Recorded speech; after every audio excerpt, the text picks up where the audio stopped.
Iniligtas ni Abram si Lot. Ikalabing-4 na kabanata. Nang panahong iyon, sina Haring Amrafel ng Shinar, Haring Ariok ng Elasar, Haring Kedorlaomer ng Elam, at Haring Tidal ng Goyim, ay nakipaglaban kina Haring Bera ng Sodom, Haring Birsya ng Gomora, Haring Shinab ng Adma, Haring Shemeber ng Zeboyim, at sa hari ng Bela na tinatawag din na Zoar.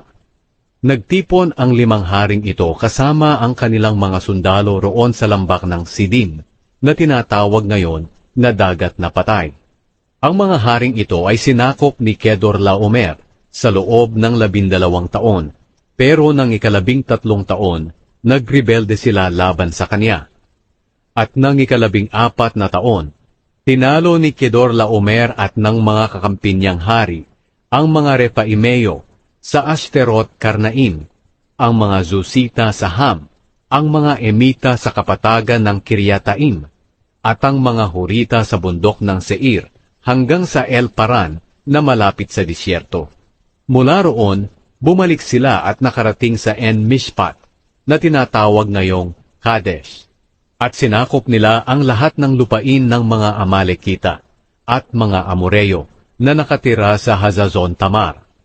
Ngayon, tinipon ng mga hari ng Sodom, Gomora, Adma, Zeboyim at Bela ang mga sundalo nila sa lambak ng Sidim, at nakipaglaban sila kina Haring Kedorlaomer ng Elam, Haring Tidal ng Goyim, Haring Amrafel ng Shinar, at Haring Ariok ng Elasar, 5 hari laban sa 4 na hari. Ngayon, ang lambak ng Sidim ay may maraming malalim na hukay na pinagkukunan ng aspalto. At nang tumakas ang hari ng Sodom at ng Gomora kasama ang mga tauhan nila, nahulog sila sa mga balon, pero ang iba nilang kasama ay tumakas sa mga bundok. Ang lahat ng ari-arian ng Sodom at Gomora, pati ang mga pagkain nila ay kinuha ng mga kalaban nila. Nabihag din nila si Lot na pamangkin ni Abram, at kinuha ang mga ari-arian nito dahil doon siya nakatira sa Sodom.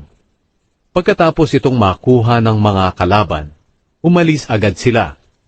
Ngayon may isang nakatakas at nagbalita kay Abram na Hebreo tungkol sa nangyari. Si Abram ay nakatira malapit sa malalaking puno ni Mamre na Amoreo. Si Mamre at ang mga kapatid niyang sina Eshcol at Aner ang mga kakampi ni Abram. Nang marinig ni Abram na binihag ang kamag-anak nila, tinipon niya agad ang 318 niyang tauhan na talagang maaasahan, at hinabol nila ang 4 na hari hanggang sa Dan. Kinagabihan, hinati ni Abram ang mga tauhan niya, at nilusob nila ang mga kalaban, at natalo nila ito. Ang ibang nakatakas ay hinabol nila hanggang sa Hoba, sa hilaga ng Damascus. Binawi nila ang lahat ng ari-arian na inagaw ng mga kalaban. Binawi rin nila si Lot at ang mga ari-arian nito, pati ang mga babae at ang iba pang mga tao. Binasbasan ni Melchizedek si Abram. Nang umuwi na si Abram, matapos nilang talunin si Kedorlaomer at ang mga kasama niyang hari, sinalubong siya ng hari ng Sodom sa lambak ng Save, na tinatawag din na lambak ng hari. Sinalubong din siya ni Haring Melchizedek ng Salem, at pari ng kataas-taasang Diyos. May dala si Melchizedek na pagkain at inumin. Binasbasan niya si Abram, at sinabing, "Naway pagpalain ka, Abram, ng kataas-taasang Diyos, na lumikha ng langit at mundo.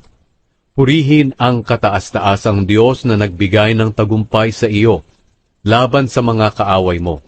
Pagkatapos ibinigay ni Abram kay Melchizedek ang 10 bahagi ng lahat ng bagay na nakuha niya sa labanan. Ngayon sinabi ng hari ng Sodom kay Abram, "Sa iyo na lang ang lahat ng ari-arian ko na nabawi mo, pero isauli mo lang sa akin ang lahat ng tauhan ko."